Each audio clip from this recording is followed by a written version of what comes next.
Vamos para Atos dos Apóstolos, capítulo 2, e o versículo 37, que diz assim: ouvindo eles isto, compungiram-se em seu coração, e perguntaram a Pedro e aos demais apóstolos: que faremos, varões e irmãos?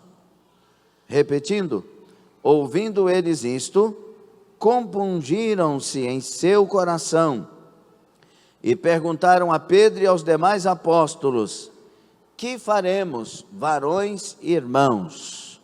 Palavra de Deus. Rogamos a ti que sejam somente as tuas palavras. Rogamos a ti que não haja impedimentos contra a tua palavra. Rogamos a ti que a tua palavra seja mais penetrante que espada alguma de dois fios. Rogamos que seja assim, para a glória e honra do teu nome. Oramos na expectativa do poder do Senhor e de quem tu és, em nome de Jesus. Quem concorda, diga glória a Deus. E tomem assento. Glória a Jesus. Glória a Deus. Meus irmãos, a passagem é muito conhecida. Nós falamos um pouco sobre isso nesta manhã também. As lições da escola bíblica estão muito boas, esclarecedoras, e foi bênção. Mas Deus tem colocado esta palavra no meu coração, e eu quero falar nesta noite, o Senhor nos dando essas palavras necessárias, sobre o tema: a multidão dos compungidos. Qual que é o tema? Glória a Deus. A passagem de Atos 2 revela que de 1 a 4, todos estavam reunidos no mesmo lugar, a casa foi cheia, todos foram cheios, começaram a falar em outras línguas, conforme o Espírito Santo lhes concedia que falassem. E aí revela que tem ali naquela cidade pessoas religiosas de todos os lugares, ou quase todas as nações da época. Segundo os estudiosos, alguns exagerados, todas. Mas este pessoal estava na cidade de Jerusalém, por ocasião da Páscoa, e a festa de Pentecostes, né? E de repente, eles começaram a ouvir um barulhão na cidade. Quem já foi em Jerusalém, eu fui umas 5 vezes, você vê que qualquer barulho ali dá para chegar longe, na cidade velha, né? E aí eles começaram a ouvir um barulhão na cidade, e uma multidão concorreu para aquele lugar. Os estudiosos dizem que haviam ali no mínimo 30.000 pessoas, mas vamos supor que tinham 10.000. E de repente, eles olharam para toda aquela cena e começaram a duvidar do que estava acontecendo, ou julgar o que estava acontecendo. E aí, os aproximadamente 120 estavam cheios do Espírito Santo. E dentre os aproximadamente 120, levanta o Pedro, cheio do Espírito Santo. Deus tinha dito a ele, Jesus tinha dito a ele, que a partir dele, portas, ele ia ter a chave para abrir o reino, para trazer o reino. E ele ia trazer aos judeus e aos gentios. Aqui ele traz aos judeus, em Atos 10, aos gentios. E agora esse Pedro levanta cheio do Espírito Santo e começa a pregar a palavra de Deus, dizendo aos seus ouvintes que o que estava acontecendo ali era o cumprimento da promessa que Deus fez através do profeta Joel, em torno de 700 anos atrás, e agora estava acontecendo o cumprimento da promessa, que era o derramamento do Espírito Santo. A promessa diz assim, e nos últimos dias derramarei do meu Espírito sobre toda a carne. E Pedro está falando isso, esse povo não está embriagado, eles estão cheios do Espírito que o nosso Jesus, que foi aos céus, enviou a promessa como ele prometeu, e todos estão cheios do Espírito Santo. E as pessoas foram ouvindo. Se tinham 30.000 pessoas que estavam ouvindo, todos eles ouviram a mesma palavra, através do mesmo pregador. E eles ouviram numa situação religiosa. Então tinha tudo para que, como os aproximadamente 120 que estavam dentro do cenáculo, todos foram cheios, o certo é que todos fossem salvos. Só que receber ou não a palavra é com quem está ouvindo e não com quem está pregando. Jesus, como eu disse hoje de manhã em João 6, pregou a palavra e a multidão foi embora.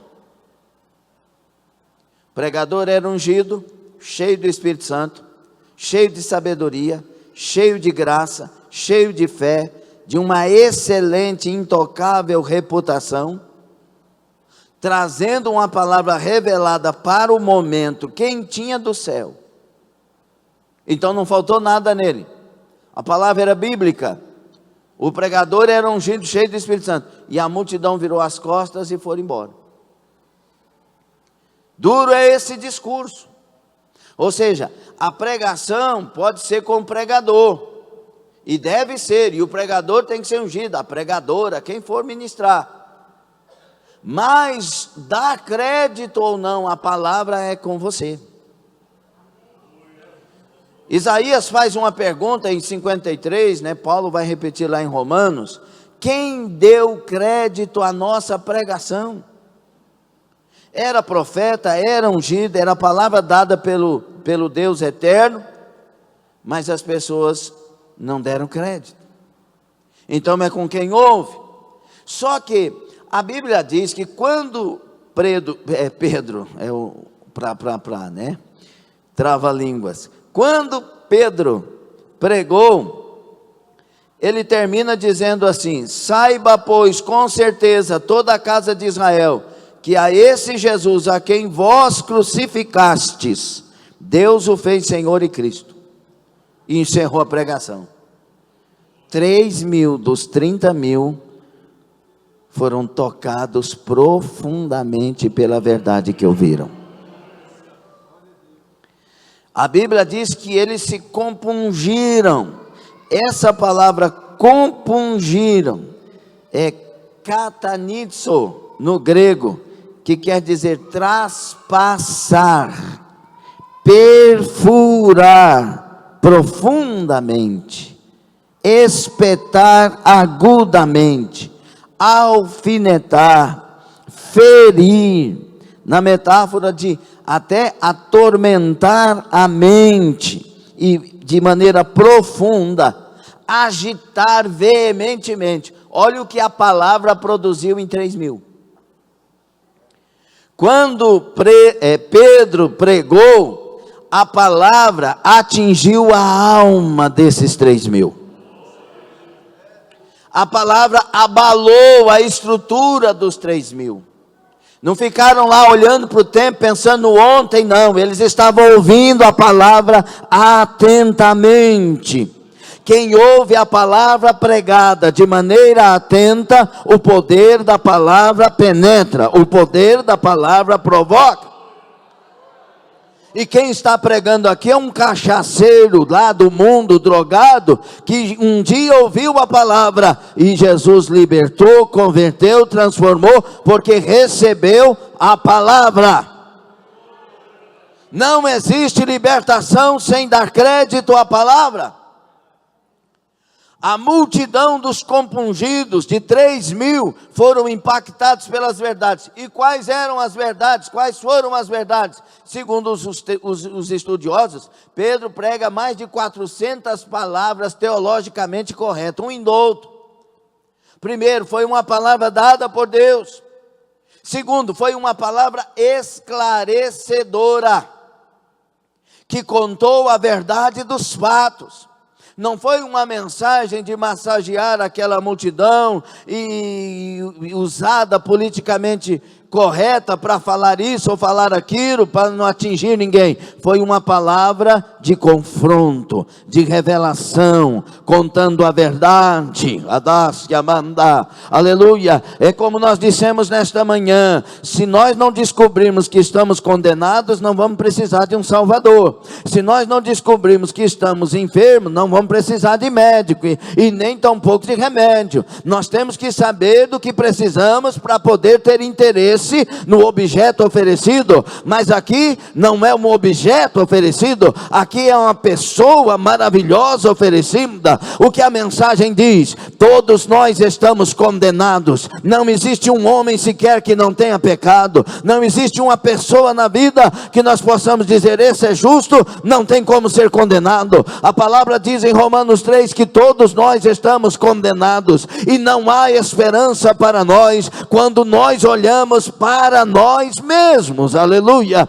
Então a revelação da Bíblia Sagrada é que todos nós estamos condenados. Não tem como você fazer obras de caridade e ser salvo. Não tem como você redimir os seus pecados. Obra de caridade não arranca pecado das pessoas. Obra de caridade não liberta a mente de pessoas. Mas eu tenho para vocês e para nós uma notícia maravilhosa: existe um libertador, existe um Salvador, existe um que pode perdoar todos os nossos pecados, nos lavar espírito, alma e corpo, nos santificar espírito, alma e corpo, e nos preparar espírito, alma e corpo para nós herdarmos a gloriosa salvação. Aleluia. Agora o interessante é que ao ouvir essa verdade, tem pessoas que não é tocado no coração. Eu fui. Alguém pode dizer isso também? Mas tem pessoas que não são tocadas, ainda dizem: olha que absurdo. Eu conheço um homem, quando eu trabalhava no Bradesco, eu financiei as lavouras dele, foi um dos maiores plantadores de tomate rasteiro da época, e eu trabalhava nas operações especiais e crédito agrícola no Bradesco, e entre outras carteiras. E aí, esse homem chegou para mim, meu apelido era Zaca, porque era piadista e do mundão, e ele disse: Zaca, tem gente que quer me convencer com meia hora de palavras, com uma hora de palavras, não é fácil me convencer não, vai ter que gastar muito tempo. Eu falei, quase que eu falei o nome dele, né? Falei: fulano de tal, não é assim. A pregação não é para tentar te convencer, é para tentar primeiro te esclarecer da situação que você está. Aleluia. Então tem gente que se gaba de não dar crédito. Agora, meu querido, você ouviu falar de Jesus?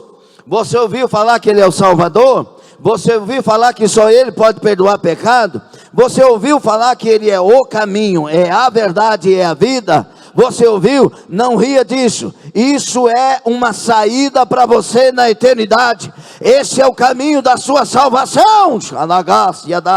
Só por esse caminho nós herdaremos o céu. E eu não estou pregando a religião, não estou pregando os evangélicos, os protestantes ou católicos. Eu estou pregando o evangelho do Senhor Jesus Cristo. Esta palavra é imutável. Jesus disse em 24:35 de Mateus: passarão os céus e a terra, mas as minhas palavras não passarão. Na eternidade esse livro vai ser aberto nos originais. Aleluia. Preste atenção, nos originais. Podem tentar mudar a Bíblia, mas lá vai ser aberto o original. Aleluia. Pastor, se mudar a Bíblia, quem vai ser salvo? Quem quiser Jesus de verdade não será enganado. O Espírito do Senhor Deus estará sobre nós. Aleluia. Aleluia. E esta palavra será aberta e o julgamento virá dela. Então nós pregamos a palavra. Pedro, quando se levantou, não existia igreja, e ele pregou a palavra. Usou os profetas, usou a inspiração, usou a situação e revelou àqueles: olha, todos estão condenados e não há solução. Estes compungiram-se, eles foram tocados, eles foram feridos pela palavra, mas quando foram feridos, não viraram viraram as costas, não ficaram brigando com a verdade, não disseram para que falar dessa forma, não, nós não crucificamos Jesus, não. Eles foram feridos, mas eles sentiram que a ferida era para curar, a ferida era para libertar, a ferida era para revelar que eles estavam errados, mas tem um caminho, tem uma solução. Por isso, 3.000 pessoas se aproximam de Pedro. Imagina a cena. 3.000. Se nós tivermos aqui umas 350, 400 pessoas, imagina 3.000 acerca de um homem. O que a gente faz? O que a gente faz? E eles não perguntaram assim, e aí Pedro, o que a gente faz? Igual a geração de hoje, não. Eles perguntaram assim, por favor, o que a gente... Mostra o caminho, mostra a situação. Eles estavam tocados. Eles estavam com urgência. Eles queriam uma resposta imediata para eles saírem daquela situação. Eles precisavam de refrigério. E Pedro abre a boca e diz, arrependei-vos, e cada um de vós seja batizado, e verão tempos de refrigério para as vossas almas. Eles de prontamente, aleluia, confessaram a Jesus Cristo, foram batizados em águas. Lá em Jerusalém tem um lugar onde possivelmente foram batizados, e agora ingressaram na família da fé. A pergunta é, esta palavra que tocou profundamente os corações daqueles, será que está tocando nos nossos hoje? E eu digo hoje, no momento em que estamos vivendo neste século, será que esta palavra ainda toca? Será que esta palavra ainda tem crédito no seu coração, no meu coração? Uai, pastor, o senhor é pastor, pastor não é garantia de salvação, não. Nós somos iguais diante do Senhor, sem pecado, com Cristo chegaremos no céu. Esta palavra ainda tem tocado você, ou você vem num domingo na igreja para resolver um problema de consciência, e para você não interessa daqui para frente? Porque estes associaram. Eles entraram juntos. Os compungidos não têm para eles, na boca deles, desculpas. Eu quero, eu vou, eu sou, eu estou. Não é eu irei, quem sabe um dia. Não, é agora. Conversão não é para amanhã, conversão é agora. Sabe por que Jesus me libertou numa noite só das cachaças, das drogas, dos pecados de prostituição, de adultério, numa noite só, 17 de setembro de 93, 20 horas e 10 minutos, aleluia? Porque no caminho eu disse para ele, se o Senhor vai me mudar, me faz um crente verdadeiro, enjoado e fiel. Ele gostou, na noite mesmo, a salvação não ficou para outro dia não. Naquela noite, ele veio, me libertou, me converteu, me transformou para a glória e honra do nome dele. O senhor está batendo papo, pastor? Não, o homem não pode fazer nada se Deus não lhe der alguma coisa. Eu estou exaltando aquele que salva, eu estou exaltando aquele que liberta. Se eu estou aqui é por causa disso, porque Ele é bom, Ele é misericordioso. Mas tem que ter uma resposta, tem que deixar a palavra entrar na alma. Não adianta ser frequentador de igreja, se não é aquele que abre o coração para a palavra entrar. Na hora da palavra dá sono, na hora da palavra dá vontade de entrar no WhatsApp, na hora da palavra dá vontade de pensar numa pizza depois do culto, dá para pensar no time que está jogando. Quanto tá, eu tenho que olhar para não sei o que, tem que mais, não irmão, eu estou falando de gente que deixa a palavra entrar, que deixa a palavra penetrar na alma, e ela mexer com a gente lá dentro, e ela me convencer, você está errado, hein camarada, você precisa mudar a sua vida, mas eu não consigo. Eu tenho um salvador para você, eu tenho um libertador para você, eu tenho um que te faz nascer de novo.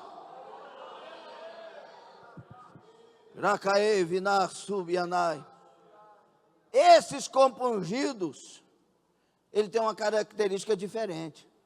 Imagine que todos eram religiosos, estavam ali para cumprir o ritual da religião, que confessavam um só Deus, mas precisava de um Salvador, precisava de um libertador. Mas 27 mil não quiseram, mas 3 mil quiseram. 3 mil se convenceram. 3 mil disseram: não vamos deixar passar essa oportunidade. Que faremos? Então essa multidão, quando converte dessa forma, tem uma característica diferente. A geração de hoje, irmãos, se Jesus apertar, ela vai embora. A geração de hoje, se você começar a provar certos obreiros, eles mudam de igreja. Se você começar a provar certos obreiros, ele briga com você. E a Bíblia diz que é para provar. 1 Timóteo 3,10, primeiro sejam provados, depois, se forem achados irrepreensíveis, aprovados. É a Bíblia que manda. Mas a gente não quer saber de Bíblia, a gente quer saber que dói. É a geração que não é dos compungidos. Tem a religião na cabeça, tem o ritual na cabeça, sabe os dias de fazer tudo direitinho, sabe o dia da Santa Ceia, sabe que na semana da ceia tem que ser assim, tem que ser assado, mas não são compungidos, não são tocados, não fazem parte de verdade. Às vezes vão juntos, mas não estão juntos. Às vezes estendem as mãos, mas as mãos não estão na mesma marca que as outras mãos. Eu quero falar para você das características dos compungidos. Primeira característica dos compungidos: não tem dificuldade em arrepender. Da glória não, fica tranquilo. A Bíblia diz, Pedro falou: arrependei-vos, foi a primeira parte. Ele falou: então esse é o caminho? Nós nos arrependemos. Porque eles foram batizados. Porque a coisa prosseguiu, depois vai para 5 mil. Não tem dificuldade de arrependimento. Queridos, arrependimento é cura. Arrependimento é só pelo arrependimento que o sangue de Jesus nos purifica. Quem confessa e deixa, alcança misericórdia. Só deixa quem se arrepende. Quem não arrepende não deixa. A Bíblia diz que o sangue de Jesus, seu Filho, nos purifica de todo pecado, se confessarmos os pecados uns aos outros, e andarmos na luz como na luz Ele está. Tem que ter arrependimento. Arrependimento aqui, metanoia, não é um arrependimento de algo: que pena, deu errado para mim, se eu for por aí não dá certo. Não, é algo dos compungidos. É lá na alma. Eu estou errado, eu sou errado, eu não presto, eu não valho nada. E bem-aventurados os humildes de espírito. E aí, diante disso, eu preciso de um Salvador. Como que eu faço? Se arrependa. Eu me arrependo, Senhor. Aleluia. E o arrependimento não é primeiro de cometer pecados, é o arrependimento de ser pecador, de ser alguém que vive na prática do pecado. Esse arrependimento me faz mudar de pensamento, faz-me mudar dos psicólogos, dos psiquiatras, faz-me mudar dos coachings, faz-me mudar daqueles que têm uma palavra para me ajudar nisso ou naquilo, para a palavra de Deus, para servir a Deus, para ter aliança verdadeira com Deus. O meu caminho agora não interessa se vai ser dessa forma ou daquela, interessa que seja seguindo as pisadas de Jesus Cristo. Custe o que custar, aconteça o que acontecer, eu estou seguindo a Jesus Cristo. É por isso que os irmãos primitivos não negaram Jesus, ainda que tomaram deles os bens. Mataram filhos, mataram pais, fizeram as mais terríveis atrocidades. Aleluia! Mas eles não negaram Jesus. Isso são pessoas que são convertidas porque foram compungidas pela verdade, foram feridas pela verdade e curadas pela verdade, foram atingidas pela verdade e libertas pela verdade. Arabaço, daia. Não tem a multidão dos compungidos, é uma multidão que não tem dificuldade de fazer qualquer coisa, se esta coisa é para a glória de Jesus. Segundo, meus irmãos, não tem dificuldade de serem inimigos do mundo. Ai, tem pouco, glória a Deus, né? Porque a multidão de compungido é só 10%. É só 10%. Não tem dificuldade de ser inimigo do mundo. Pastor, pelo amor de Deus, o senhor está arrumando uma briga aí. Que negócio é esse? Tiago 4,4. A palavra é clara, meus irmãos. Se nós somos de Deus, nós somos da palavra. Se a palavra não estiver em nós, Deus também não estará. Adúlteros e adúlteras, não sabeis vós que a amizade do mundo é inimizade contra Deus? Portanto, qualquer que quiser ser amigo do mundo, constituiu-se inimigo de Deus. O contrário também é verdadeiro. Qualquer que quiser ser amigo de Deus, constituiu-se inimigo do mundo. E que mundo é esse? O mundo das árvores, dos pássaros, das lagoas, das cachoeiras? Não, é o sistema de um mundo caído, de um mundo perverso, de um mundo que não tem nada que presta para nós, e eu estou falando com propriedade, por tudo que vivi nesse mundo, que foi um lixo. Um mundo que só trabalha contra. Se nós fomos tocados por Deus, convertidos por Deus, nós não queremos imitar o mundo. Paulo diz em Romanos 12:2 que nós não podemos conformar com este século, conformar com este mundo. Conformar no grego, adquirir a mesma forma. Então, se o mundo está, eu vou falar uma coisa que não tem nada a ver, só para você entender. Se o mundo está comendo morango com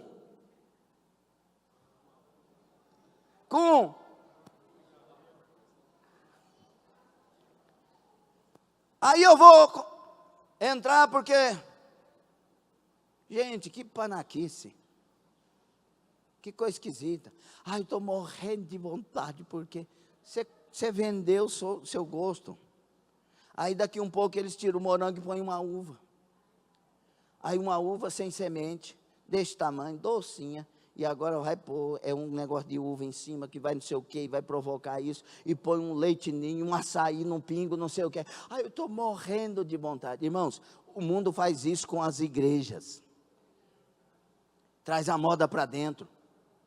Faz a gente cantar certas coisas ridículas, só porque está fazendo sucesso, só porque vende, só porque aparece. Faz a gente falar umas coisas que não tem sentido, e muitas vezes tem sentido maligno, mas porque é a onda.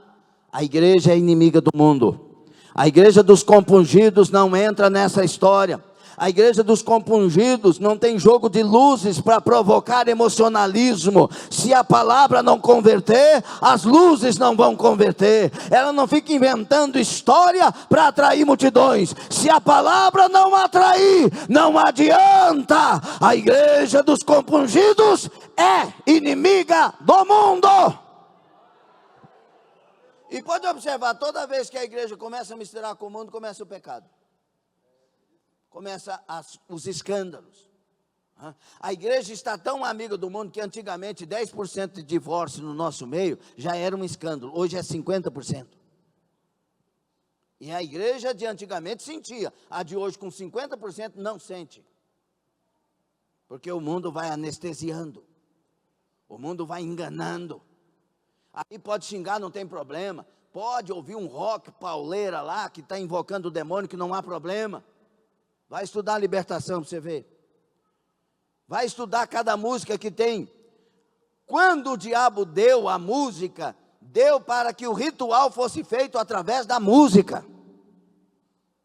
E o mundo, pegando certas melodias e trazendo e colocando uma letra assim ou assado, hoje é difícil você saber quem que é quem.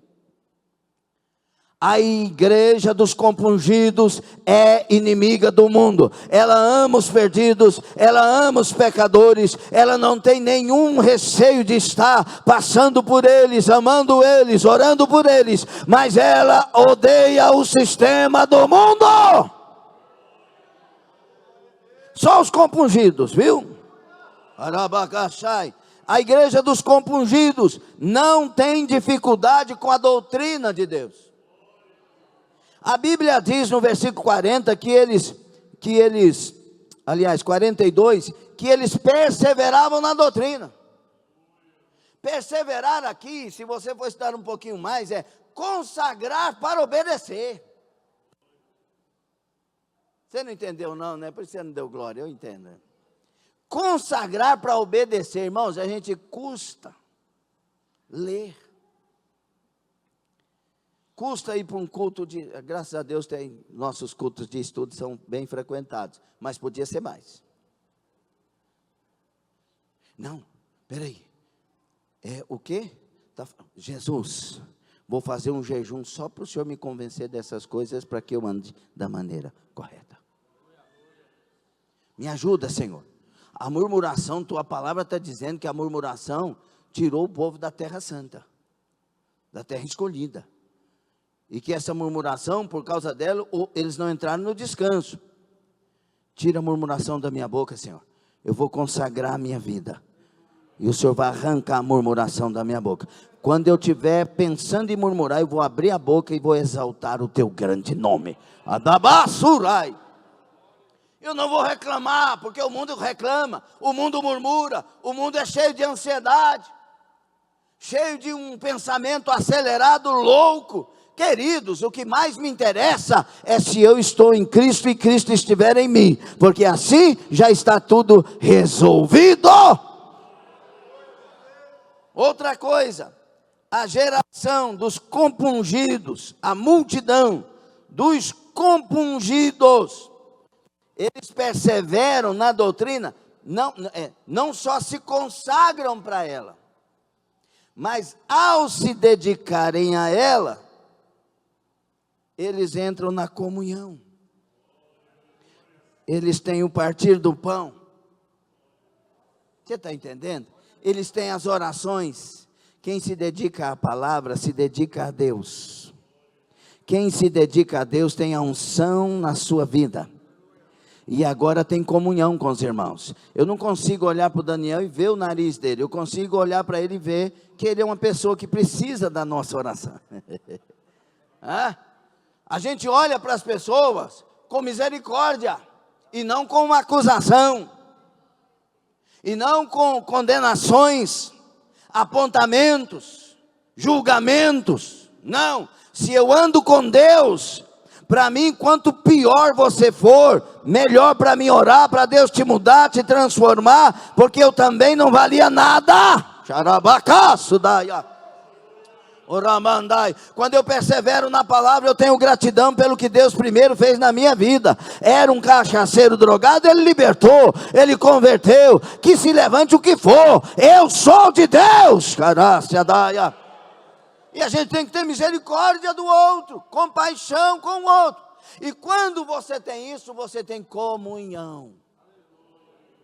Aí no partir do pão, que é a Santa Ceia, aí a gente vai orar na igreja. A gente não deixa de orar de forma alguma, uns pelos outros. Eu preciso de oração, você precisa de oração. Então, se eu preciso de oração, eu vou orar por você, porque Deus vai fazer você orar por mim, ou outra pessoa orar por mim. Aleluia. Eu fui pregar numa certa igreja, e Deus tomou uma profeta falando umas coisas lá, que só Deus por sua misericórdia pode falar. E ele disse assim: servo meu, porque tu oras para o mundo todo, eu vou usar o mundo todo para orar por ti.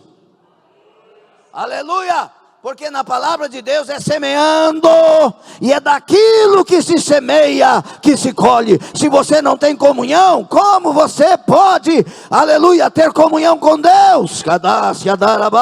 Começa a orar pelos outros, os outros vão orar por você. Começa a ter comunhão com os outros terão comunhão com você. Comece a abraçar pessoas, e pessoas te abraçarão. E se ninguém te abraçar, Jesus vai te abraçar, e você vai sentir-se muito bem. Mas isso é para quem é compungido. Quem não é compungido vai começar a dar desculpa. Não, mas o povo é assim, o povo é assado. Essa igreja é de fofoqueiro, essa igreja é de bagunceiro. Eu sempre vi, eu sempre sabia. Eu desconfiava. E aquela conversa de gente desviada. Mas quem é cheio do Espírito Santo, eles precisam de Deus, eu preciso de Deus. Eles têm defeito, eu tenho defeito. Nós precisamos da misericórdia. Os compungidos são convertidos. Os compungidos são nascidos de novo. Os compungidos não têm dificuldade em obedecer a palavra, e não dá desculpas para que não se obedeça. que mais dos compungidos? A Bíblia diz que o temor enchia a alma dessa multidão. Meu Deus do céu, olha, percebam, arrependidos, aí inimigos do mundo, aí não tem dificuldade com a doutrina de Deus, e aí temor, só pode acontecer temor, ué. Só pode vir temor. E temor é phobos, que quer dizer, na etimologia mais acurada, o respeito profundo a Deus. Temor é respeitar Deus de maneira profunda. Se eu entrar na casa dele e ficar brincando de olhar o WhatsApp, eu não tenho respeito com Deus. Porque aqui não é lugar de ficar olhando o WhatsApp. Tem uns irmãos que trabalham no culto, nas transmissões, é diferente. Estou falando de alguém que veio para ouvir, que veio para adorar, que veio para glorificar. Depois que você entrou naquela porta, o ambiente tem que ser para a glória de Jesus. O culto tem que ser para a glória de Jesus Cristo. Quem entra dessa forma e dentro do culto começa a adorar, Deus começa a tocar, Deus começa a renovar, Deus começa a operar. Aleluia! Temor é uma das necessidades mais essenciais nesses dias. As pessoas estão perdendo, eu vou usar essa expressão, embora eu não concorde muito, mas para você entender, as pessoas estão perdendo o medo de Deus. E a gente tem que ter medo. Ai, pastor, pelo amor de Deus, como assim? Porque Deus pode tanto levar para o inferno quanto para o céu.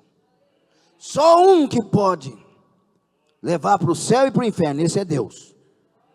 Então eu tenho que ter medo de errar, de pecar, eu não quero. Mas não é um medo porque Deus é mau, é um medo porque Deus é bom demais. Ele é maravilhoso demais. É como alguém amando uma pessoa, né? O Jander amando a namorada, por exemplo.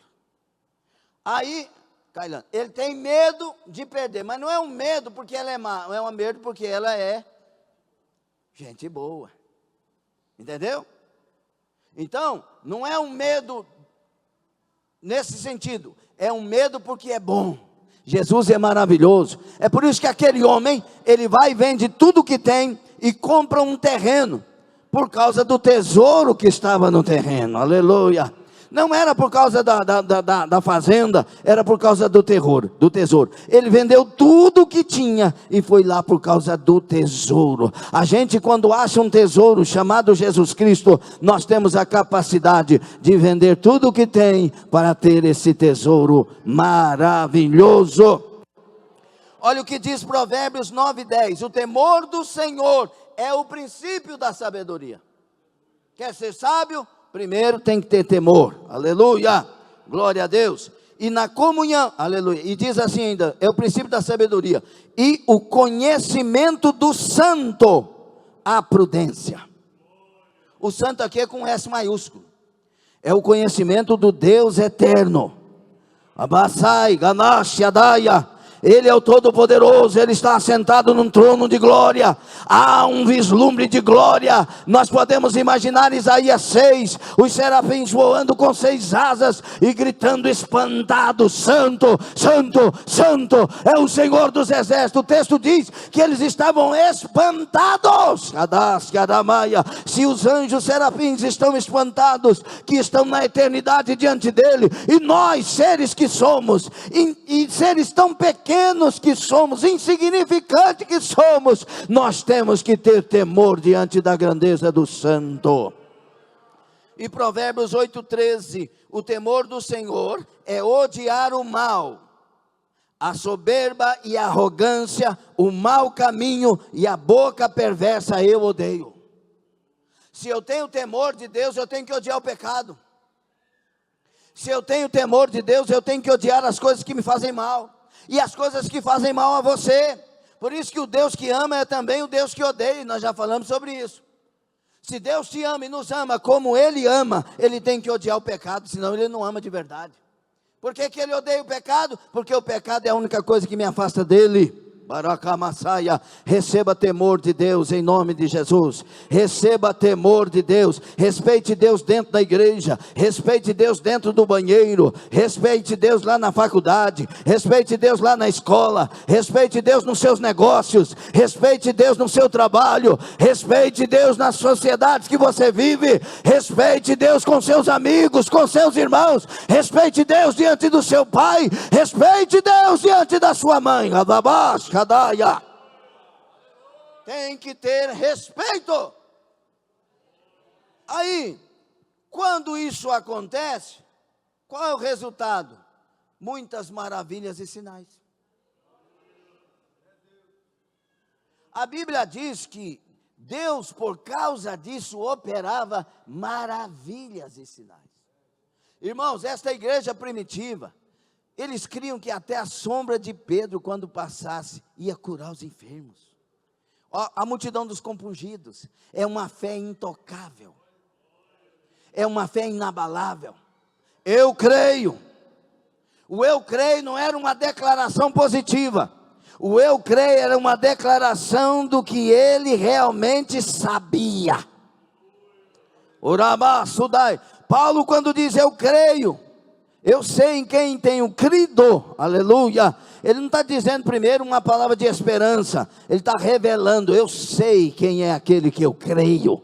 Ele é poderoso, Rabasadaia. Eu estava dizendo para o irmão esses dias, que sobre as provas, sobre as lutas, eu disse, se tem uma coisa que eu descanso diante de Deus, diante das provas, diante das guerras, diante das calúnias, diante das lutas, primeiro, é que o Deus que eu sirvo é todo poderoso. Segundo, é que esse Deus é honesto, Ele é fiel, Ele tem caráter, Ele é de honra. Terceiro, é que esse Deus está vivo, está na minha vida e eu estou com Ele. Então pronto! Está resolvido. Tem que crer. Não é crer que vai acontecer, é crer que já aconteceu, porque Ele é fiel. É algo especial. Aqui eu estou falando de gente que não duvidava, não tinha nada de dúvida com relação às grandezas de Deus. Então haviam-se no meio deles estas grandes operações. Quantos milagres! Quantas maravilhas na igreja primitiva. Os aventais de Paulo, que eram levados aos enfermos, os enfermos eram curados. Era levado aos endemoniados, eram libertos. Mas não era uma doutrina, não, pastor, se eu levar o lenço do fulano, então vai acontecer tal coisa? É porque Paulo não podia atender aqueles. Então ele mandava alguma coisa e Deus operava e honrava aquela fé. Cadê a igreja dos compungidos? Será que essa palavra está mudando a minha vida? Ou estou somente ouvindo mais um sermão? Será que eu vou sair daqui compungido? Ou vou sair somente informado? Qual será a minha reação diante desse Deus da palavra que é dada? Porque a multidão dos convertidos foram espalhando mais ainda. E sabe o que Deus fez a partir disso aqui? Os versículos se seguem. Deus acrescentou as almas. As almas iam sendo salvas. O dia que a nossa comunhão deixar de ser o que é, para ser um pouco melhor, Deus vai acrescentar almas nessa igreja. O dia que a nossa adoração parar de ser falsa e começar a ser sincera em todos, e um ambiente de glória for formado como se deve formar, as almas vão correr para cá para serem salvas.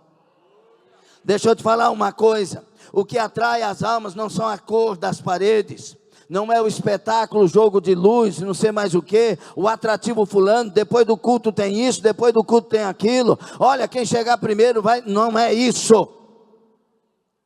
Olhe para João Batista pregando uma palavra dura no meio do deserto, às margens do Jordão. Raça de víboras, quem vos induziu a fugir da ira vindoura? A multidão saía lá de Jerusalém, do conforto das sinagogas, concorriam para ouvir a voz do pregador num lugar inóspito, um deserto, calor e umas palavras duras. Mas quem estava falando lá no deserto não era João Batista, quem estava falando era Deus. na boca de João Batista. João Batista diz: eu sou a voz do que clama da Gaçaia. Se a glória de Deus tiver liberdade de vir para essa igreja, aleluia, Ele vai atrair as multidões para virem aqui e ouvir a palavra de Deus. Meus irmãos, se nós estamos impedindo isso de acontecer, nós estamos em pecado. Mas nesta noite é noite de reconcílio, é noite de salvação, é noite de mudarmos de atitude, porque Deus quer atrair as almas e salvar dentre essas almas o seu pai, a sua mãe, o seu primo, a sua prima, o seu amigo, a sua amiga,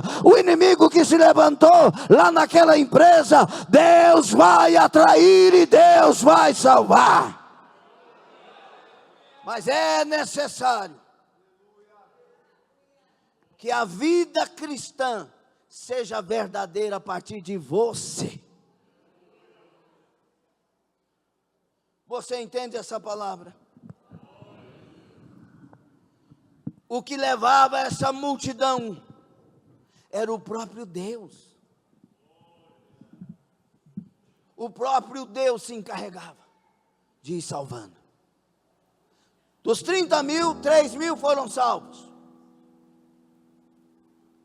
Se Deus é um Deus que quer salvar a todos, e é Ele que convence e não tem nada a ver conosco, Deus escolheu só 3 mil dos 30 mil. Que conversa é essa? Deus quer salvar a todos. Escute e abra bem os seus ouvidos. Deus tem uma obra com você. Não é com os outros, é com você.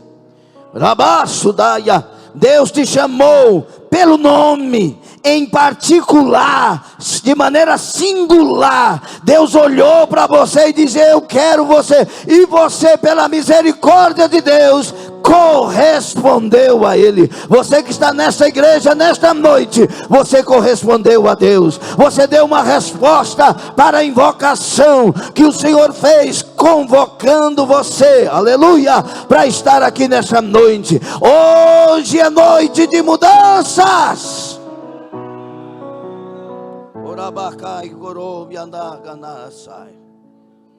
Meus irmãos, esse povo compungido pôs o coração.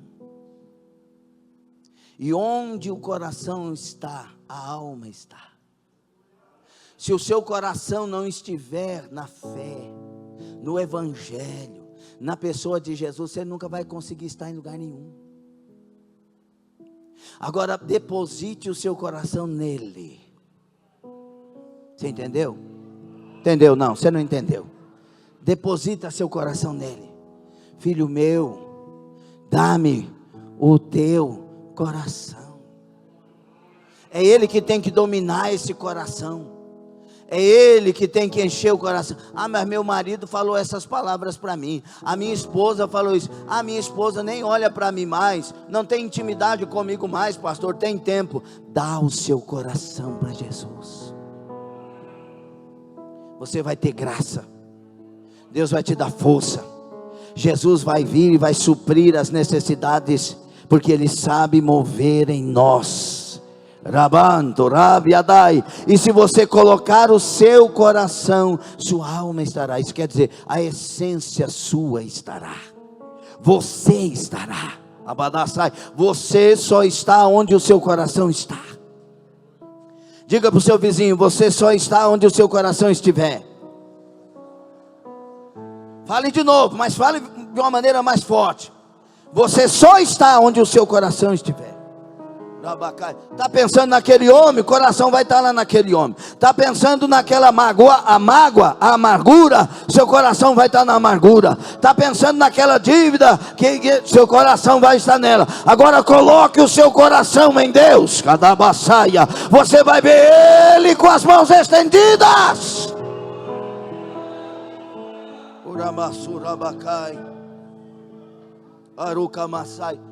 Quando isso acontece, que o meu coração e minha alma está, eu vou além.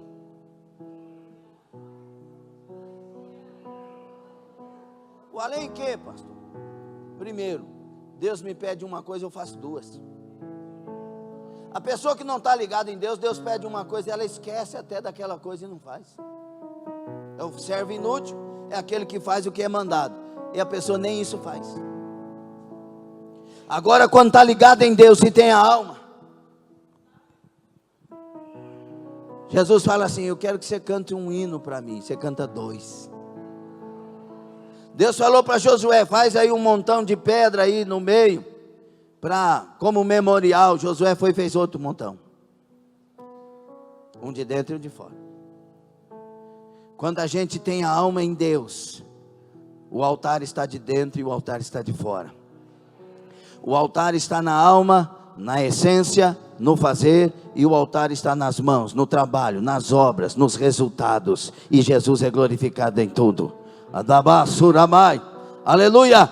Quando a minha alma está, quando a minha essência está, eu vou além, aleluia. Eu tenho que orar meia hora, eu vou 40 minutos. Eu tenho que orar 1 hora, eu vou 1h30. Tenho que orar 2, eu vou mais um pouco, aleluia. Você lembra quando você orava de verdade, e você ajoelhava, e a glória de Deus vinha, e começava a te visitar, e você ia ficar só meia hora, você ia 1 hora, 1h30, e não queria parar, aquilo é um demonstrativo de que, quando a minha alma está em Deus, Deus está em mim, eu não consigo fazer só um pouco. Aleluia. Essa multidão dos compungidos é uma multidão que ser fiel é inegociável. Olha, eu vou te dar esse dinheiro aqui, é só que ele é sem nota, mas ninguém vai ficar sabendo, e você vai ganhar tantos mil por causa disso. Não. Rapaz, olha o tanto. Não. Por favor, me respeite. A pessoa que é fiel, ela sente que o outro está querendo comprar o caráter dela. Parece que você não gostou dessa parte. A pessoa que é fiel não aceita um troco a mais. Ela não tem aquela conversa: Deus me abençoou e eu precisava. Não, ele diz: Satanás estava querendo que eu caísse nessa. Porque sabe que Deus é justo. Sabe que Deus não negocia com coisas injustas. Quem é fiel não abre mão da fidelidade. Deixa a capa, fica com a fofoca que as pessoas vão fazer, mas não sai sem Deus. Sai em santidade. Arabá, Sudaia. Sofre o dano, mas não perde Jesus Cristo. Arabianaia. Quem é fiel, aleluia. Quem tem fé verdadeira, depois desse compungir do coração, jamais perde a fé, porque é marcado na alma, José Maria. A palavra nessa multidão de compungidos não foi a palavra para os ouvidos, foi uma palavra como espada de 2 fios, que penetrou o mais profundo da alma humana, que discerniu pensamentos e sentimentos, que separou juntas e medulas, que impactou o interior. E essa multidão se levantou e diz: agora eu sou de Deus. Fique sobre os pés. Cadassuramai. Uracassudai.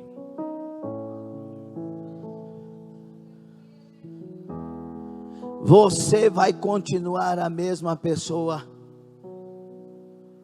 ou você foi ferido por essa palavra? A lança alcançou, a espada penetrou. Você vai continuar no banho-maria, dando desculpas que eu não tenho tempo, eu não posso? Ou você vai colocar o coração? Eu quero, eu não vivo sem isso. Essa é a questão. Quando a alma, quando a gente deixa esse compungir acontecer em nós, aí é você que não quer mais parar. Um fogo arde no coração, arde no peito. Jeremias diz: olha, o Senhor me iludiu, e iludido fiquei. Eu estou querendo parar, eu não estou querendo falar mais, mas tem um fogo ardendo dentro de mim.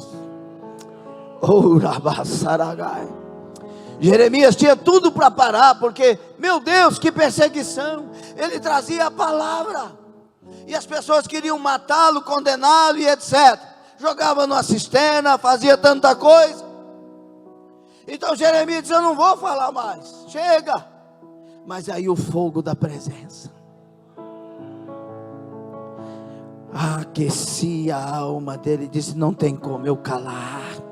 Rabassadaia, quando a gente é compungido, não tem como parar, não tem como abandonar, não tem como deixar, não tem como você voltar para uma vida de pecado. Acabou, agora eu sou de Deus.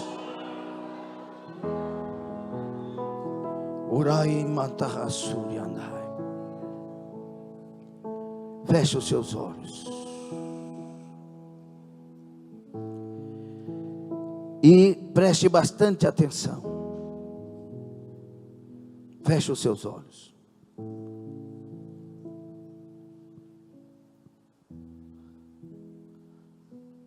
Nós estamos vivendo os últimos dias da igreja. A eternidade está logo ali.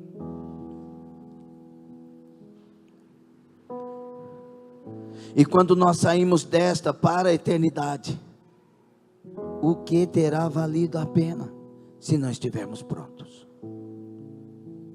Suas paixões, os namoricos,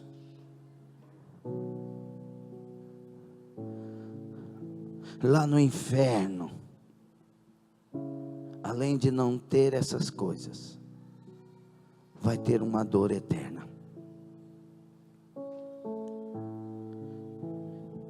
A eternidade está chegando para nós, a igreja. Coloque a sua vida dentro dessa multidão dos compungidos. Nós estamos vivendo 27 mil de ritualistas, de religiosos, de sincréticos, de ateus dentro da religião, que não creem mais. Mas 3 mil estão preparando para o arrebatamento. Ramassadai, 3 mil não abre mão de ser de Deus. 3 mil pode ir para o Coliseu, mas sai de lá para Jesus. Rabassurabacaya, 3 mil se reúne escondido, e se pegar, que Deus nos leve para o céu. Xaracai. É hora de tomar uma decisão. Talvez a pergunta nesta noite fosse outra. Para Pedro foi: que faremos, irmãos? Talvez a resposta, aliás, não seja a de Pedro: arrependei-vos. Talvez a primeira resposta nesta noite é: despertai-vos. Porque morto não se arrepende. Desperta tu que dormes, levanta-te dentre os mortos, Cristo te iluminará. Desperta-te tu que dormes. Você tem uma chamada, você tem um ministério, Deus tem uma obra contigo. Deus quer entrar na sua família, como entrou na família de Zaqueu. Desperta tu que dormes, e assim arrependamos e voltemos ao primeiro amor.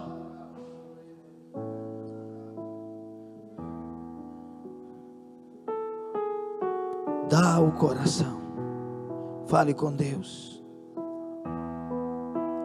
Fale com Deus, dá o seu coração para Ele. Enquanto você com os olhos fechados, pode deixar essa palavra te convencer ou não.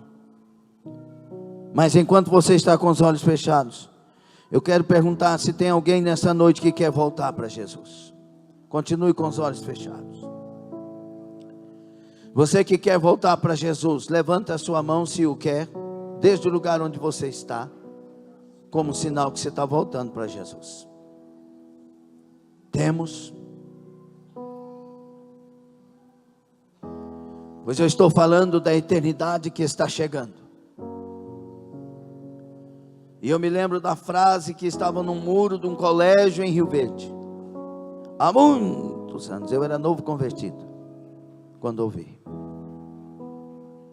Prometeu voltar no sábado, morreu na sexta. A eternidade não espera. Você quer Jesus? Você quer a salvação? Eu sei que tem um homem aqui que Deus quer reconcílio. E a pergunta para você, homem, é: você quer salvação? Você quer Jesus? Você não é da igreja. Não foi da igreja. Essa aqui. Você quer salvação? Você quer voltar para Jesus?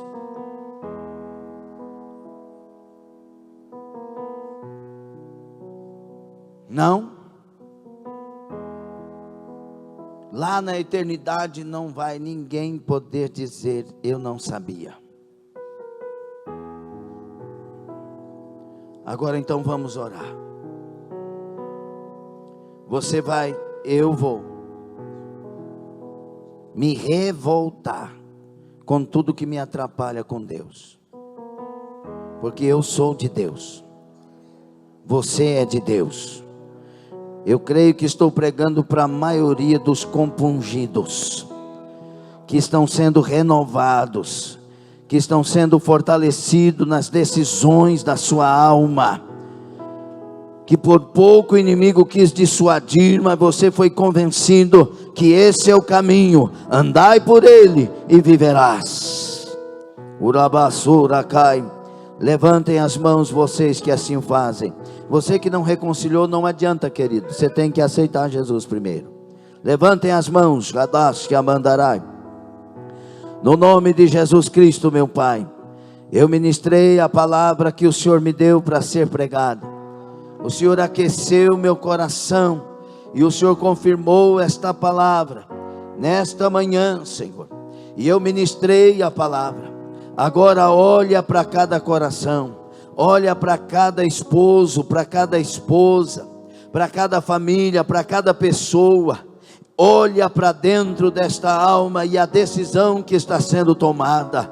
Senhor, o Senhor vai levantar uma multidão de compungidos nesta época, neste tempo, pela obra das últimas horas, dos últimos momentos da igreja. Agora, Senhor, se tem alguém totalmente rendido, enche da tua presença, enche do teu Espírito Santo, enche da força que vem dos céus, da graça que vem dos céus. Convence, ó Deus, do que tem que ser convencido, converte, ó Deus, do que tem que ser convertido. Trabalha, meu Pai, esse renovo, trabalha, meu Pai, esta aliança que está sendo lubrificada, limpa nesta noite, em nome de Jesus Cristo, meu Pai. Olha agora, Senhor, derrama agora, Senhor, ajuda agora, Senhor, arranca o pecado, arranca o domínio do pecado, arranca a maldição da cegueira espiritual, arranca as trevas, lava no sangue de Jesus, Carabaia, Urabacaço, Urabacaia, e começa a encher da presença que alegra, da presença que fortalece, da presença que nos levanta para a caminhada da fé, para a carreira da fé. Tira essa mornidão, tira essa mornidão, tira essa mornidão, tira esse mal em nome de Jesus. Urabasarakai, Urabacandarai. Quem tem línguas estranhas, fala em línguas estranhas. Não aceite a frieza, não aceite cessar as línguas. Quem tem línguas estranhas, fala. Quem fala em línguas, edifica-se a si mesmo. Adabaxaia. Quem não tem, seja batizado no Espírito Santo agora. Receba o Espírito Santo. Tome uma decisão nesta noite. Se você é de Deus, para de brincar com aquele que tudo vê. Seja cheio, seja renovado, seja fortalecido.